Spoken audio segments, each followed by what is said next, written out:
what actually happens if you eat just one meal a day? The way of eating is often referred to as OMAD, one meal a day. It is a form of intermittent fasting where you fast for about 23 hours and consume all your daily calories in a single meal. Now, this isn't a trend. OMAD has roots in ancient traditions, warrior cultures, and even religious practices. But today we are looking at it through the lens of modern science. Here is what changes in your body when you switch to one meal a day. First, insulin levels drop significantly. Every time you eat, especially carbs, insulin spikes to help move glucose into your cells.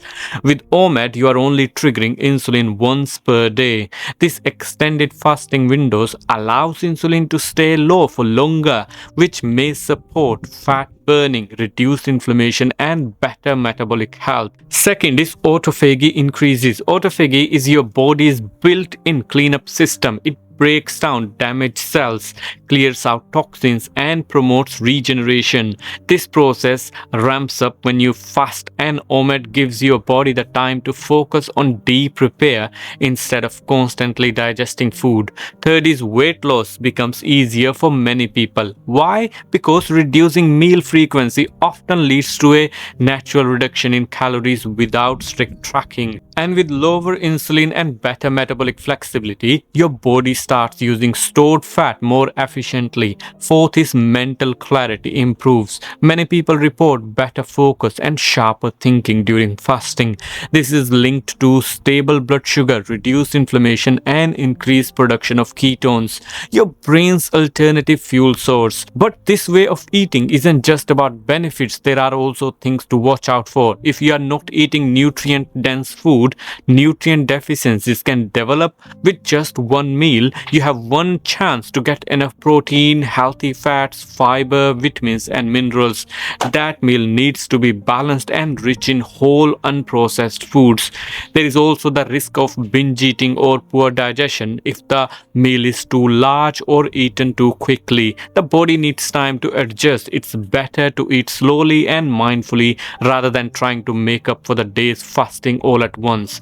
OMAD may not be suitable for everyone. People with diabetes, hypoglycemia, thyroid issues, pregnant or breastfeeding women, or those with history of eating disorders should avoid this pattern or seek professional guidance before starting. Also, performance athletes or those with very high energy demands may not get enough fuel from just one meal. If you do try OMAD, hydration is key. You need water, electrolytes, and in some cases, salt to maintain energy and avoid fatigue during the fasting window. There is no fixed time you must eat. Some people prefer lunch, others dinner. What matters is consistency and making sure the meal truly nourishes your body. Now, does OMAD work for everyone? No. But for some, it creates incredible results: more energy, less hunger, better blood markers, and long-term weight control. The takeaway: one meal a day is a powerful tool, but not a magic fix. It has to be done intelligently with the right foods, right mindset, and awareness of your body's needs. If you are exploring fasting, weight loss, or metabolic healing, this is one of the most researched and effective methods to consider. And if you want more science-backed health content delivered simply, you are in the right place. Thanks for watching. Until next time, take care, stay healthy, and stay high-spirited. I'll see you in the next video.